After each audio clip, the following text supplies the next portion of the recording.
L'accord de libre-échange entre la Commission européenne et le Mercosur a provoqué une vive réaction de l'Élysée. La présidence française a qualifié cet accord d'inacceptable en l'état. Ursula von der Leyen, la présidente de la Commission, a salué cet accord comme bénéfique pour les deux parties lors de sa visite à Montevideo. Cependant, l'Élysée rappelle que l'accord n'est ni signé ni ratifié. Un conseiller présidentiel a précisé que les États membres doivent encore l'examiner.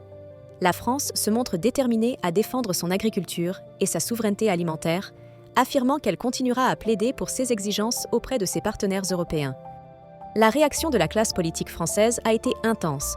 Jean-Luc Mélenchon a dénoncé l'accord, accusant Emmanuel Macron de négliger les intérêts de la France. Il juge que cet accord représente une capitulation face à des intérêts commerciaux aux dépens des agriculteurs français. Fabien Roussel a également exprimé son indignation, qualifiant cet acte de trahison. Il avertit que cet accord pourrait imposer une pression accrue sur les filières agricoles déjà fragilisées en Europe. Marine Le Pen a qualifié cet accord de coup de poignard dans le dos du peuple français, mettant en garde contre ses conséquences sur la souveraineté alimentaire de la France.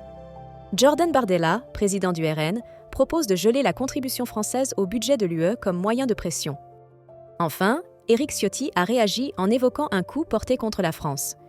Gabriel Attal a renvoyé la responsabilité de cette situation aux opposants politiques, les accusant d'avoir affaibli la France.